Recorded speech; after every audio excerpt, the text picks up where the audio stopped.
दोस्तों नमस्कार, मैं उपेन्द्र यादव। दोस्तों आज मैं विशेष कुछ मुद्दों के लेकर आपके बीच में आया हूं। सबसे पहले तो मैं उन 4 भर्तियों की चर्चा करूंगा, लेकिन उससे पहले आप लोगों को बता दूं कि जो पिछला लाइव था तो अधिकतर भर्तियों का जवाब देने की मैंने कोशिश की थी, लेकिन इस लाइव में पहले मैं करंट जो मामले हैं कुछ भर्तियों को लेकर, किसमें क्या हो रहा है और क्या होने वाला है, उस पर चर्चा करूंगा। उसके बाद मैं लास्ट में जब लाइव मेरा समाप्त होगा उससे कुछ समय पहले आपके कुछ सवालों का जवाब दूंगा। अभी आप लोग सवाल जो आप कहेंगे उसका जवाब नहीं दे पाऊंगा, उससे पहले मैं कुछ विषयों को लेकर चर्चा करूंगा। सबसे पहले दोस्तों, आज मैं राज्य मंत्री राजेंद्र जी यादव जी के वहां निवास पे करीब 2 घंटे मैं मौजूद था, क्योंकि आज माननीय मुख्यमंत्री जी ने समय दे दिया था, लेकिन अचानक वीसी में जाने के कारण वो समय हमारा कैंसिल हो गया और आज मुलाकात नहीं हो पाई।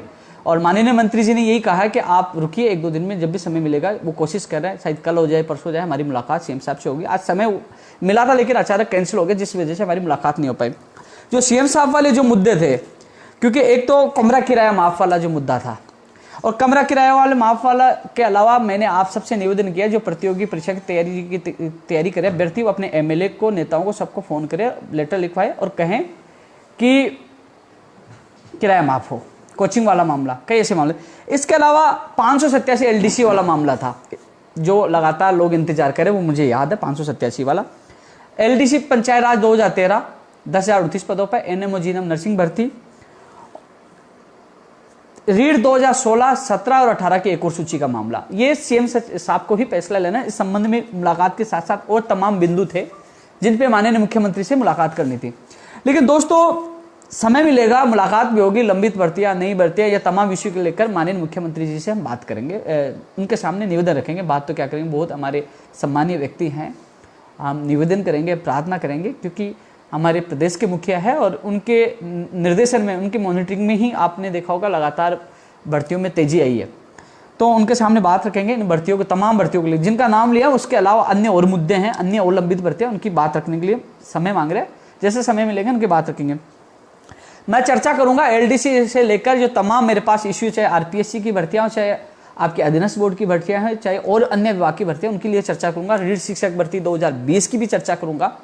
लेकिन उससे पहले मैं 4 वो भर्तियां जो लैब टेक्नीशियन हो, चाहे ग्राम सेवक भर्ती हो, चाहे वाहन उपनिरीक्षक जो भर्ती थी उसकी परिवहन विभाग की, और इसके अलावा जो आपकी जूनियर अकाउंटेंट जो 4 भर्ती आई थी, उनकी अभ्यर्थना अधीनस्थ बोर्ड में पहुंच चुकी थी, लेकिन उनमें कुछ थोड़ी कमियां उनको अधीनस्थ बोर्ड को मिली, तो उन्होंने वापस संबंधित विभाग को वापस भेजी है। काफी लोग पूछते हैं इनकी विज्ञप्ति कब आएगी, तो वो विभाग वो कमियां दूर करके वापस भेजेगा, तभी ही वो उसकी विज्ञप्ति जारी होगी नई 4 भर्तियों के लिए। आपके सामने करंट ये न्यूज है कि अधीनस्थ बोर्ड ने वापस संबंधित विभाग को वो भर्तियां भेजी है। इसके अलावा स्टेनोग्राफर के मामले में कई लोग कह रहे हैं कि हमारी संशोधित अभ्यर्थना कब तक अधीनस्थ बोर्ड पूछ जाएंगे। उन अभ्यर्थियों के लिए मैं ये कहना चाहूंगा दोस्तों, इस बार एआरडी विभाग कोई गलती करना नहीं चाहता, क्योंकि पिछली बार उन्होंने अधीनस्थ बोर्ड को जो संशोधित अभ्यर्थना भेजी थी, कुछ कमियों के कारण वो आरक्षण में जो पदों का वर्गीकरण में जो गड़बड़ी आई थी उसकी वजह से वापस भेजा, और अभी तक उसमें 2-3 महीने आपको लटकना पड़ गया। इस बार वो बारीकी से जांच कर रहे हैं और कल तक सीएमओ में, आप कल या परसों, कल भी हो सकता है, कल संभावना कल की ज्यादा, या परसों तक आपकी फाइल सीएमओ में जाएगी। मैं कोशिश करूंगा सीएमओ से जल्द अप्रूवल करवाकर वापस अधीनस्थ बोर्ड में पूछाने के लिए।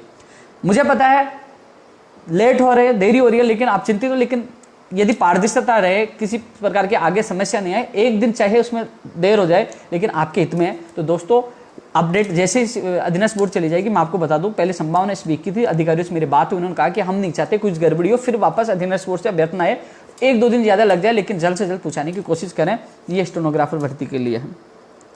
इसके अलावा दोस्तों जो आज सुनवाई कृषि प्रेक्षक, महिला सुपरवाइजर, महिला आंगनबाड़ी अधिकारिता विभाग की और प्रयोगशाला सहायक, एक आरएस भर्ती 2018 और एक फायर में ड्राइवर की, ये 5-6 भर्तियां कोर्ट में उलझी हुई है।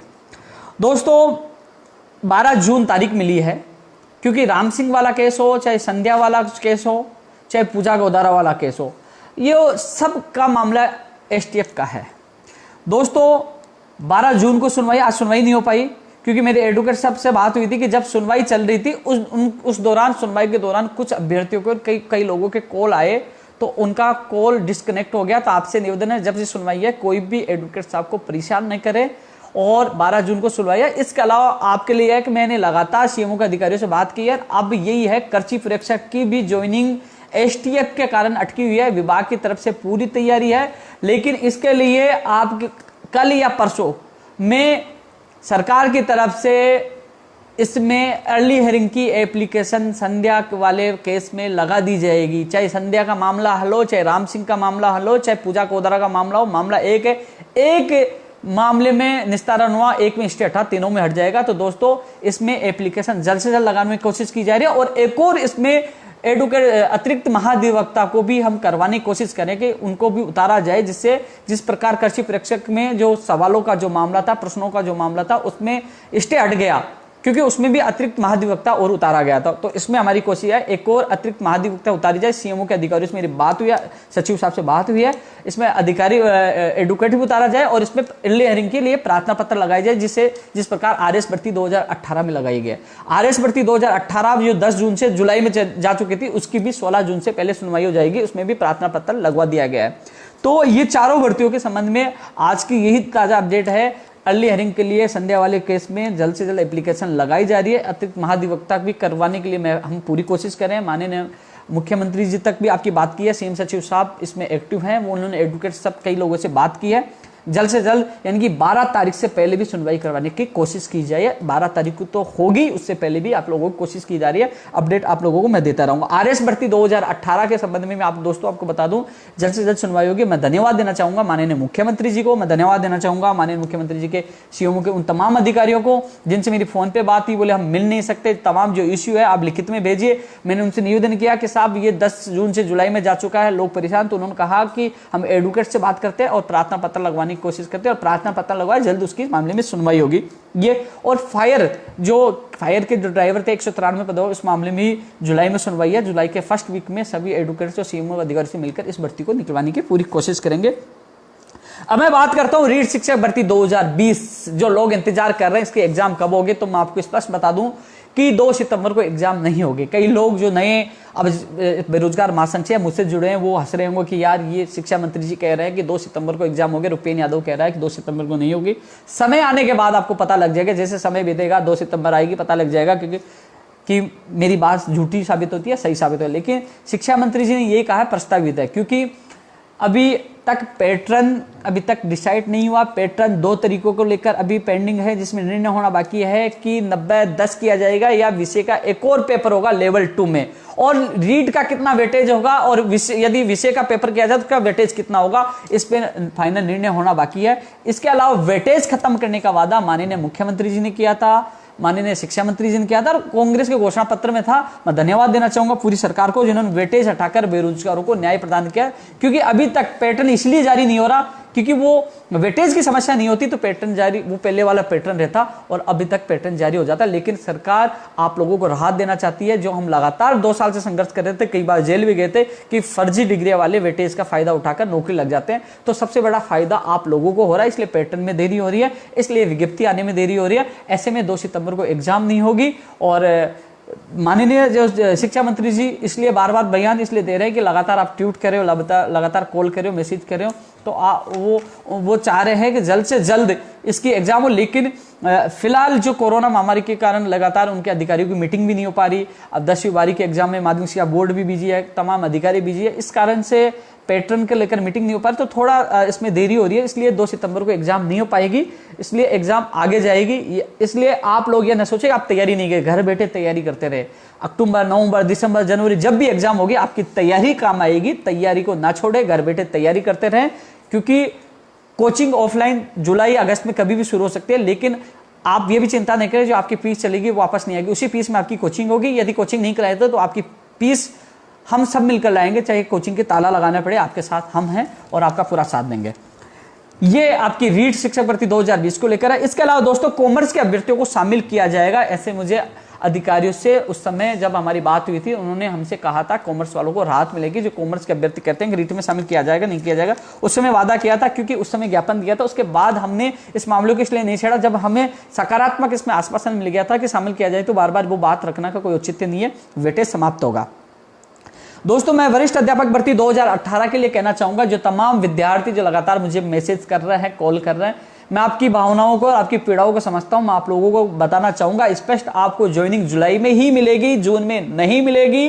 वो क्यों नहीं मिलेगी? संबंधित अधिकारियों से और शिक्षा मंत्री साहब से मेरी बात हुई थी, क्योंकि अभी फिलहाल आपको पता है कि कई कर्मचारी अभी भी अवकाश पे चल रहे हैं। आपको पता है उन्हीं की सैलरी सरकार नहीं दे पा रही। अभी माननीय मुख्यमंत्री मोदी जी का बयान आया था, केंद्र सरकार से उन्होंने सैलरी मांगी थी, कर्मचारियों के लिए सैलरी उनके देने में असमर्थ हो रहे। तो दोस्तों हमें भी सरकार की मजबूरी समझनी पड़ेगी। कई लोग कहेंगे उपेंद्र यादव सरकार का पक्ष ले रहा, नहीं मैं सरकार का पक्ष नहीं ले रहा, मैं पक्ष ले रहा हूं युवा बेरोजगारों का, कि चलो ठीक है जून के लिए सरकार कह रही है, ठीक है जुलाई में इंतजार, लेकिन जुलाई में तो ज्वाइनिंग मिल जानी चाहिए। इसलिए हमारा लक्ष्य होना चाहिए कि जुलाई में ज्वाइनिंग तब मिलेगी जब जून में आपका मंडल आवंटन होगा और आपके और प्रक्रिया पूरी होगी, तभी आपको ज्वाइनिंग मिलेगी। वैसे अभी फॉर्म जांच करने का काम चल रहा है, लेकिन वो ढीले तरीके से चल रहा है, अभी तक जांच हो जानी चाहिए थे। लेकिन मैं शिक्षा मंत्री जी से निवेदन ये करना चाहूंगा, चलो 1 जुलाई से स्टार्ट कर दीजिए, लेकिन कम से कम आप जून में तमाम प्रक्रिया पूरी कर दीजिए। मंडल आवंटन जो तमाम प्रक्रिया बची है वो पूरी कर दीजिए, जिससे इन लोगों को जुलाई में ज्वाइनिंग मिल जाए। इसके लिए हम मिलकर प्रयास करेंगे। जो 3 जून को सुनवाई थी वो 8 जून को है। इस संबंधित भी मेरे पास राजेश और उनके कई साथी अंकित शर्मा के लोग आए थे, उनसे सामने मैंने सीएम सचिव से बात की थी। लेकिन अब जल्द ही मैं सीएम साहब से मिल रहा हूँ और जल्द ही हम कुछ एक और प्लानिंग बनाकर इस भर्ती को जल्द से जल्द पूरा करने की कोशिश करेंगे। मैंने आपका जब रिजल्ट नहीं आया तभी साथ दिया था और मैं वादा करता हूं आपकी ज्वाइनिंग नहीं हो जाए तब तक आपका साथ दूंगा। मुझे विश्वास है जुलाई में आपकी ज्वाइनिंग हो जाएगी, जुलाई आपके लिए अच्छा आएगा। वहीं एलडीसी भर्ती 2018 की भी ज्वाइनिंग जुलाई में होगी, क्योंकि वही दोनों की, क्योंकि अभी स्कूलों में जो अवकाश चल रहे हैं और फिर जो सरकार के आर्थिक बजट कई चीजों को देखते हुए अब जुलाई में आपकी पोस्टिंग हुई। कई अभ्यर्थियों को मुझे मैसेज प्राप्त हुए कि एकल महिला में लड़कियों को प्राथमिकता दी जा रही है, हमारे अच्छे नंबर होकर हम लोगों को हमारे साथ न्याय नहीं हो रहा, हमारा जिला नहीं मिला। तो उन सबसे मेरा हाथ जोड़ के निवेदन है, कई लोग ये कह रहे हैं हम कोर्ट में जाएंगे, भर्ती को रुकवाइए मत, हम जानते हैं, हमारी आत्मा जानती है, रेड जोन में कोरोना महामारी के दौरान भी हम जयपुर पड़े रहते हैं, किस लिए? आप लोगों के लिए। और आप लोग भर्ती रोकने की कोशिश करते हैं। अरे जहां ज्वाइनिंग मिले एक बार ज्वाइनिंग ले लीजिए, फिर जब आपकी ज्वाइनिंग हो जाए, आपके साथ गलत हुआ है, आप मेरिट में टॉप है तो कोर्ट में जाइए, न्यायालय में जाइए, कहिए कि साहब हमें ये मिलना चाहिए, तो वो मिलेगा, बाद में मिलेगा, न्याय मिलेगा कोर्ट से। लेकिन हाथ जोड़ के निवेदन है 11,322 लोगों की ज्वाइनिंग प्रक्रिया होने वाली, इसको रोकने की कोशिश ना करें। ये नहीं कि मेरे साथ गलत हो रहा है, गलत मैं भी मानता हूं, लेकिन एक बार ज्वाइनिंग लीजिए, उसके बाद आप कोर्ट के माध्यम से करिए। मैं भी आपका सहयोग करूंगा, लेकिन फिलहाल इस भर्ती प्रक्रिया को न रोकिए। 14 जुलाई से आपने देखा होगा कि 14 जुलाई से आपकी नियुक्ति प्रक्रिया के आदेश जारी होना प्रारंभ हो जाएंगे। बड़ी खुशी की बात है, उस दिन मेरा भी जन्मदिन है और आपको भी खुशियां मिलेंगी। तो कहीं ना कहीं आपके माता पिताओं का आशीर्वाद मुझे 14 जुलाई को मिलने का मुझे सौभाग्य प्राप्त होगा। अच्छा दिन मेरे लिए भी होगा और आप लोगों के लिए भी 14 जुलाई होगा। इसके अलावा दोस्तों आरपीएससी एलडीसी भर्ती 2013 क्यों जो अभ्यर्थी लगातार, क्योंकि मैं इनको विश्वास दिला के आया था कि मैं जयपुर आया हूं और जयपुर से जब गांव लौटूंगा तो आप लोगों को खुशखबरी दूंगा। दोस्तों आप लोगों के लिए अच्छी खबर यही है कि आरपीएससी से जो फॉर्म बाकी थे, चाहे 6 हो, 7 हो, चाहे 10 हो, जो भी फॉर्म है, मैं आपको फैक्ट फॉर्म नहीं बताऊंगा, लेकिन इतना बता सकता हूं वहां से आपके फॉर्म डिस्पैच कर दिए गए कल या परसों तक पूछ जाएंगे। और उसके बाद आपका जो चाहे विभाग आवंटन हो, चाहे ऑफलाइन से हो, चाहे ऑनलाइन से हो, उसके बाद आपकी खुशियां आपके दरवाजे पे आएंगी। मैंने आपसे वादा किया था, मुझे पता है आप 2013 से इंतजार कर रहे हैं, आपकी पीड़ा समझता हूं। मैंने खुद ने सीएम सचिव साहब से बात की, आपके कई साथी हैं, चाहे अभिषेक यादव हो, चाहे स्नेह हो, चाहे मोहित शर्मा, वो लगातार सीएम सचिव साहब को सबको जानते हैं, उनकी बातचीत होती है। वो भी चाहे तो पूछ लेना कि उपेंद्र कितना जिद करता है आप लोगों के लिए। और यहां तक यानी कि स्पेशल अब की बार आरपीएसयू को कहलवाए, जितने फॉर्म में दे दीजिए, हमें ज्वाइनिंग देना है। जितने भी फॉर्म आएंगे ये आते ही आपकी प्रक्रिया स्टार्ट कर देंगे और जल्द से जल्द आपके आदेश जारी हो जाएंगे। आपने इतने दिन इंतजार किया, मुझे पता है कि मैं कई बार आप हताश हो जाते थे कि हमारे कम है, आप साथ नहीं दे रहे। नहीं भाई, साथ दूंगा आपको जब तक आपकी ज्वाइनिंग के आदेश न तो रहेगा। और कल या परसों का इंतजार करें, फॉर्म आ जाएंगे, आपकी प्रक्रिया शुरू हो जाएगी और मेरे हिसाब से अगले वीक में आप लोगों को खुशखबरी मिल जाएगी। उसके लिए मैं पूरा प्रयास करूंगा और जो आप जाऊंगा।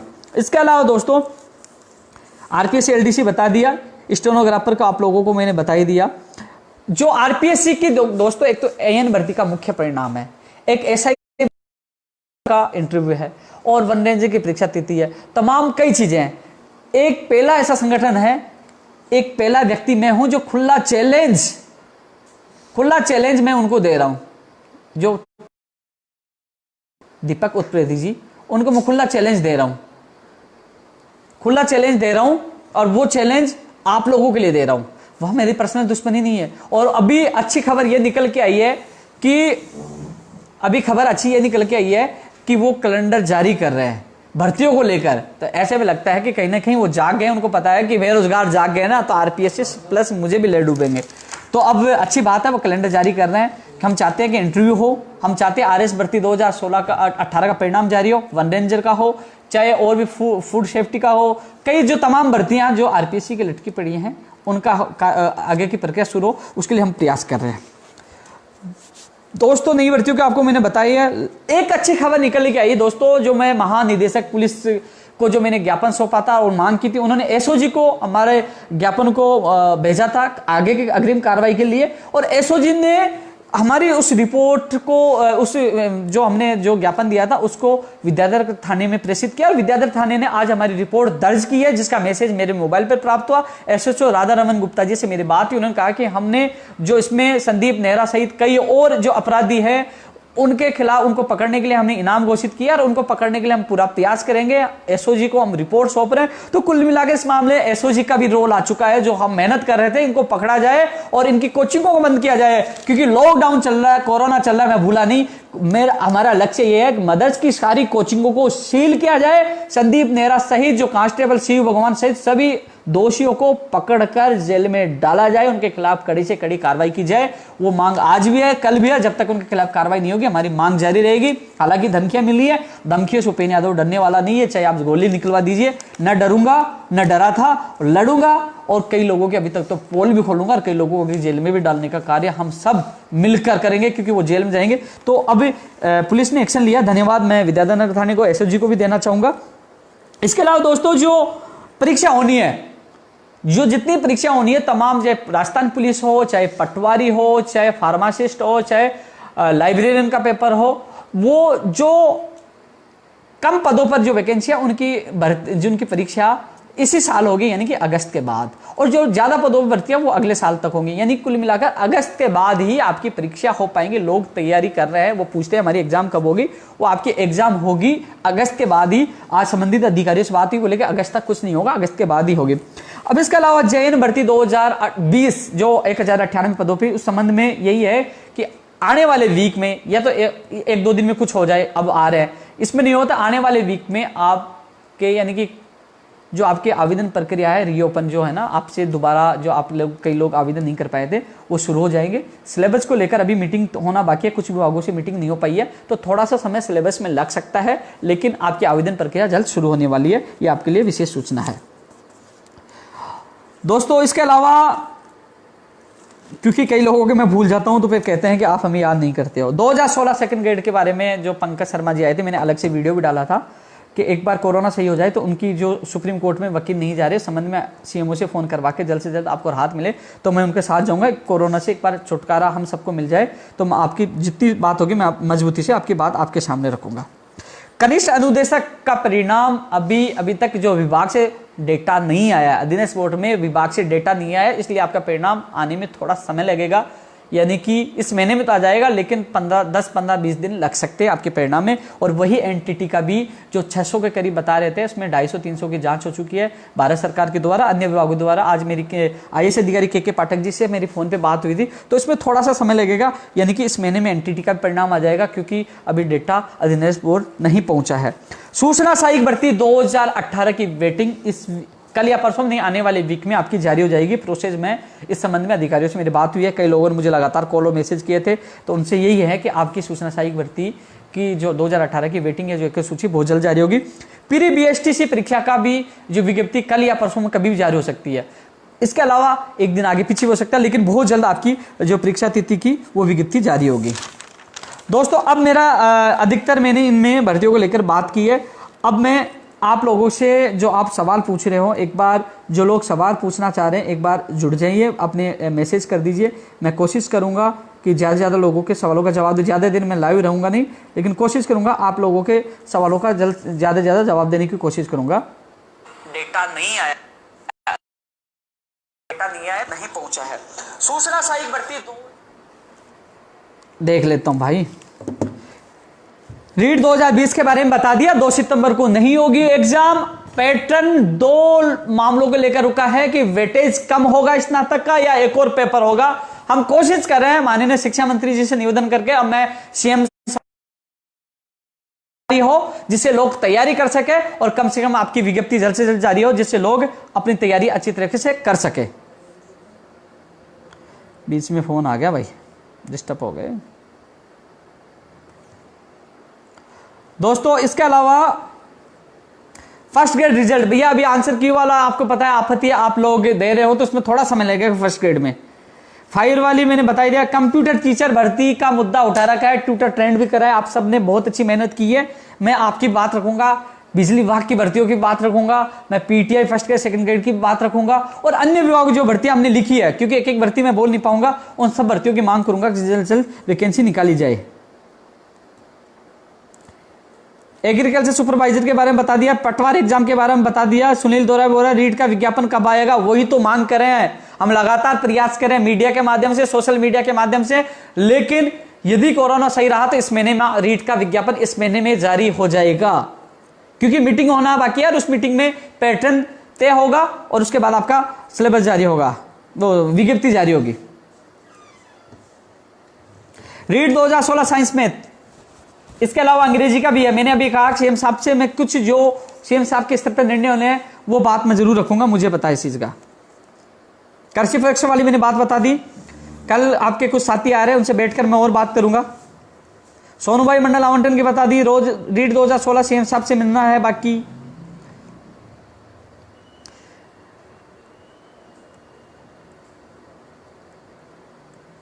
राकेश कुमार कह रहा है बोले नुकसान होगा, भैया पैसे कहाँ हैं, आपको सरकारी जॉब तो मिल रही है ना। लोगों को 2013 से ज्वाइनिंग नहीं मिली। सेलिंग कल्याण बोर्ड की भी समस्या का हल हो जाएगा।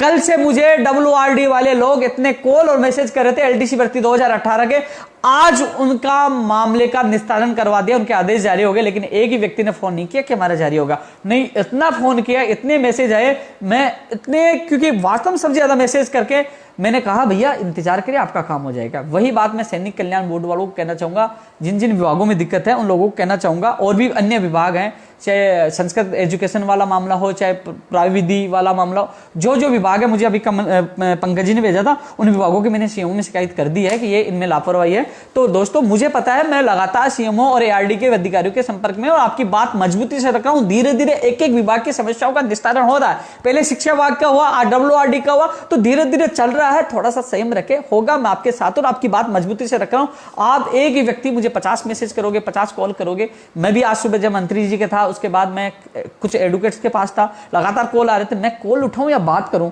फिर भी आप लोगों से मैं ये कह रहा हूं, मैं लाइव क्यों आ रहा हूं? लाइव इसलिए आ रहा हूं कि आपकी बात का जवाब दे सकूं, आपके सवालों का जवाब दे सकूं, इसलिए मैं लाइव आ रहा हूं।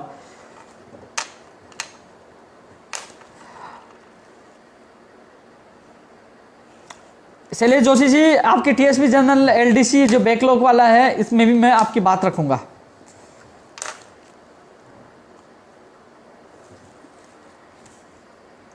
कमरा किराए के लिए वापस यही कहूंगा कि दोस्तों आप लोग अपने MLA से सबसे लेटर लिखवाओ। मैं भी कोशिश कर रहा हूं, सीएम साहब से जल्द मिलने की कोशिश कर रहा हूं।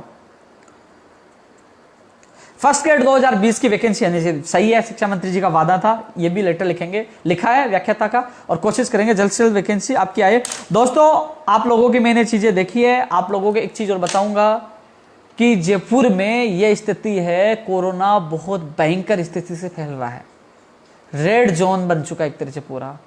और मैं खुद मेरे गांव से, मेरे परिवार वाले भी चिंतित है कि रेड जोन में जयपुर पड़ा हुआ है, लेकिन कुछ लोगों से मिला भी हूं मैं ऑफिस में अब। लेकिन मैंने सोचा, क्योंकि कोरोना जिसको हो जाता है ना, पता है लोग उसको बहुत गलत नजर से देखने लग जाते हैं, कोरोना को, केवल कोरोना हो गया, फैलाएगा, ये कर देगा।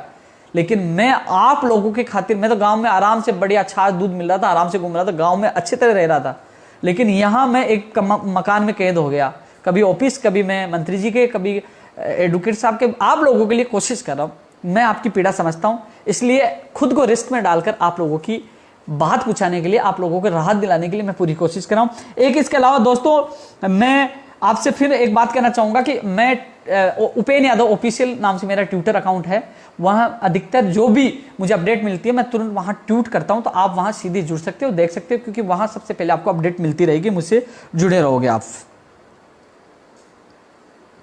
स्पेशल कंप्यूटर शिक्षक के लिए अलग से लेटर दो, देंगे भाई, आपके लिए अलग से देंगे, आपका कैडर बनाया है तो वो भी देंगे। विद्यालय सहायक सुप्रीम कोर्ट में लंबित है भाई, करेंगे इसके लिए भी। पंचायत सहायक के लिए लेटर लिखा है। एसआई का इंटरव्यू, सही है भाई। रामजीलाल मुकदमे में सीएम साहब के निवेदन करेंगे, मेरे पास वो लेटर लिखा हो आप वाला। ठीक है दोस्तों, आप सबसे मैं जुड़ा, आपको हर भर्ती से अपडेट करवाया, नई भर्तियों से अपडेट करवाया। अब सीएम साहब से मिलने का इंतजार है, माननीय मुख्यमंत्री से मिलकर जो भी आपकी तमाम में लंबित भर्तियों को लेकर, नई भर्तियों को लेकर, बाहरी राज्य का कोटा कम हो, किराया कम हो, कोचिंग फीस वाला 587 विशेष वो अभ्यर्थी हो, तमाम इश्यू, नर्सिंग भर्ती 2013, एनएम जीएनएम जो बहनें हैं उनका दर्द मुझे पता है, पंचायत राज एलडीसी भर्ती, सब मुझे सारी चीजें आप देख लीजिए, सारे आंकड़े एक तरह से याद हो चुके हैं। मैं मजबूती से आपकी बात रखूंगा। फिर मिलूंगा एक और वीडियो के साथ, एक और लाइव के साथ। जय हिंद, जय भारत।